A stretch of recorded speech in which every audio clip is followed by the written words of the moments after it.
Hi welcome. ಈ ದಿನ ನಾವು ದಪ್ಪ ಮೆಣಸಿನಕಾಯಿ ಯೂಸ್ ಮಾಡಿ ವಾಂಗಿಬಾತ್ ಮಾಡೋಣ. ಇದು 1 ಪಾಟ್ ರೆಸಿಪಿ. ಎಲ್ಲನೂ ಹಾಕಿ 2 ಕೂಗು ವಿಷಲ್ ಕೂಗಿಸಿದ್ರೆ ಕುಕ್ಕರ್ನಲ್ಲಿ ವಾಂಗಿಬಾತ್ ರೆಡಿ ಆಗುತ್ತೆ. ಬೇಗ ಕೂಡ ಮಾಡಬಹುದು. ದಪ್ಪ ಮೆಣಸಿನಕಾಯಿ ಹಾಕಿ ವಾಂಗಿಬಾತ್ ಮಾಡೋಣ. ಮೊದಲಿಗೆ ಒಂದು ಪಾತ್ರೆನ ಕುಕ್ಕರ್ನ ಇಟ್ಟಿದ್ದೀನಿ. ಅದಕ್ಕೆ ನಾನು 5 ಸ್ಪೂನ್ ಎಣ್ಣೆನ ಹಾಕ್ತಾಯಿದ್ದೀನಿ.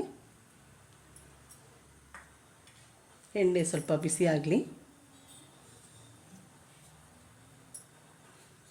ಅದಕ್ಕೆ 1 ಸ್ಪೂನು ಸಾಸಿವೆನ ಹಾಕ್ತಾಯಿದ್ದೀನಿ. ಸಾಸಿವೆ ಸ್ವಲ್ಪ ಚಟಪಟ ಅಂತ ಸಿಡಿಲಿ. ಸಾಸಿವೆ ಸಿಡಿತಾ ಇದೆ, ಚಟಪಟ ಅಂತ ಇದೆ. ಈಗ ಅದಕ್ಕೆ ಸ್ವಲ್ಪ ಕರಿಬೇವಿನ ಎಲೆಗಳನ್ನ ಹಾಕೋಣ. ಈಗ ಅದಕ್ಕೆ 1 ಈರುಳ್ಳಿನ ಕಟ್ ಮಾಡಿಟ್ಟಿದ್ದೆ, ಅದನ್ನು ಕೂಡ ಆ್ಯಡ್ ಮಾಡೋಣ. ಮತ್ತು 2 ದಪ್ಪ ಮೆಣಸಿನಕಾಯಿ ಕಟ್ ಮಾಡಿಟ್ಟಿದ್ದೀನಿ, ಅದನ್ನು ಕೂಡ ಆ್ಯಡ್ ಮಾಡೋಣ.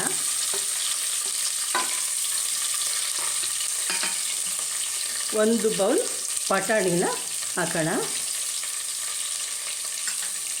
ಈಗ ಇದು ಒಗ್ಗರಣೆಯಲ್ಲಿ ಒಂದು 2 ನಿಮಿಷ ಸ್ವಲ್ಪ ಫ್ರೈ ಆಗಲಿ. ಈಗ ಅದಕ್ಕೆ 3 ಟೊಮೊಟೊನ ಕಟ್ ಮಾಡಿಟ್ಟಿದ್ದೀನಿ, ಅದನ್ನು ಕೂಡ ಸೇರಿಸೋಣ. ಜನರಲಾಗಿ ವಾಂಗಿಬಾತ್ ಮಾಡಬೇಕಾದ್ರೆ ಹುಣಸೆಹಣ್ಣಿನ ರಸನ ಹಾಕ್ತೀವಿ, ಅಂದರೆ ಅದು ನಾವು ಸಪ್ರೇಟ್ ಮಾಡಬೇಕಾದ್ರೆ. ಈಗ ನಾನು ಕುಕ್ಕರ್ನಲ್ಲಿ ಕೂಗಿಸ್ತಾ ಇರೋದ್ರಿಂದ ಇದಕ್ಕೆ ಟೊಮೊಟೊನ ಯೂಸ್ ಮಾಡಿದ್ದೀನಿ. ನಿಮಗೆ ಬೇಕು ಅನಿಸಿದ್ರೆ ಸ್ವಲ್ಪ ಹುಣಸೆಹಣ್ಣಿನ ರಸನ ಕೂಡ ಸೇರಿಸ್ಕೊಳ್ಬೋದು. ಒಗ್ಗರಣೆಗೆ ಟೊಮೊಟೊ, ಈರುಳ್ಳಿ, ದಪ್ಪ ಮೆಣಸಿನಕಾಯಿ ಮತ್ತು ಬಟಾಣಿನ ಹಾಕಿದ್ದೀನಿ. ಈಗ ನಾನು ಇಲ್ಲಿ 1.5 ಲೋಟ ಅಕ್ಕಿನ ತೊಗೊಂಡಿದ್ದೀನಿ, ಅದನ್ನು ತೊಳೆದಿಟ್ಟಿದ್ದೆ, ಅದನ್ನು ಸೇರಿಸ್ತಾ ಇದ್ದೀನಿ. ಎಲ್ಲನೂ ಒಟ್ಟಿಗೆ ಒಂದು ಸರಿ ಮಿಕ್ಸ್ ಮಾಡೋಣ.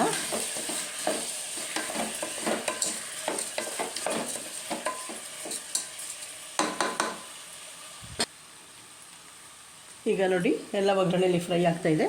ಈಗ ಅದಕ್ಕೆ ನಾನು 1.5 ಲೋಟ ಅಕ್ಕಿ ತೊಗೊಂಡಿದ್ದೆ, ಅದಕ್ಕೆ 3.5 ಲೋಟನ ನೀರು ಹಾಕ್ತಾಯಿದ್ದೀನಿ. ಬಟಾಣಿ ಎಲ್ಲ ಹಾಕಿರೋದ್ರಿಂದ ಒಂದು ಅರ್ಧ ಲೋಟ ಎಕ್ಸ್ಟ್ರಾ ನೀರು ಹಾಕ್ತಾಯಿದ್ದೀನಿ.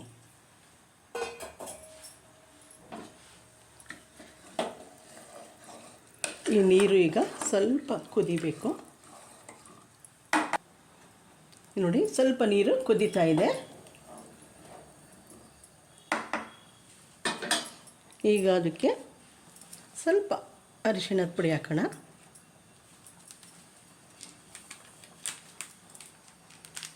ಮತ್ತು ವಾಂಗಿಬಾತ್ ಪೌಡರು,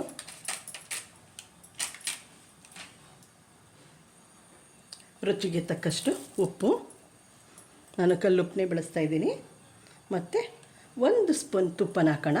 ಇದು ಟೇಸ್ಟ್ಗೆ ಮತ್ತು ಚೆನ್ನಾಗಿರುತ್ತೆ, ಸ್ಮೆಲ್ಲು ಕೂಡ ಚೆನ್ನಾಗಿರುತ್ತೆ. ಈಗ ಎಲ್ಲನೂ ಕೂಡ ಒಮ್ಮೆ ಮಿಕ್ಸ್ ಮಾಡೋಣ.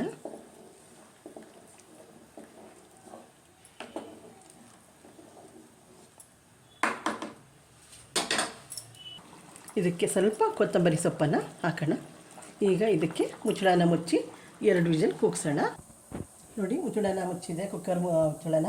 ಈಗ ಅದು 2 ವಿಷಲ್ ಕೂಗಲಿ.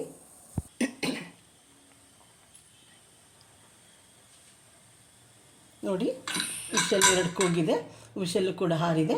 ಈಗ ಅದರ ಮುಚ್ಚಳನ ಓಪನ್ ಮಾಡೋಣ. ನೋಡಿ ಕುಕ್ಕರ್ ಮುಚ್ಚಳನ ಓಪನ್ ಮಾಡಿದೆ. ನೋಡಿ ಎಲ್ಲ ಬೆಂದು ಒಳ್ಳೆ ಉದ್ರಾಗಿ ಅನ್ನ ರೆಡಿಯಾಗೈತೆ. ಈಗ ಇದನ್ನು ಒಮ್ಮೆ ಮಿಕ್ಸ್ ಮಾಡೋಣ.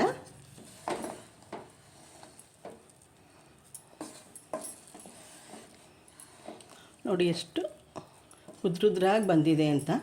ಇದು ಬೇಗ ಆಗುತ್ತೆ, ಅಂದರೆ ಸಪ್ರೇಟಾಗಿ ಒಗ್ಗರಣೆ ಮಾಡಿಕೊಂಡು ಮಾಡ್ತಾಯಿದ್ರೆ ಅದು ಸ್ವಲ್ಪ ನಿಧಾನ. ಆದರೆ ಈ ರೀತಿ ಬೇಗ ಕುಕ್ಕರ್ನಲ್ಲಿ ಕೂಗಿಸಿದ್ರೆ ಬೇಗ ಆಗುತ್ತೆ. ಬ್ಯಾಚುಲರ್ಸ್ಗೆ ಮತ್ತು ವರ್ಕ್ ಫ್ರಮ್ ಹೋಮನ್ಸ್ಗೆ ಎಲ್ಲರಿಗೂ ಕೂಡ ಇದು ಹೆಲ್ಪ್ ಆಗುತ್ತೆ. ಈಗ ಇದನ್ನು ತಟ್ಟೆಗೆ ಹಾಕೋಣ.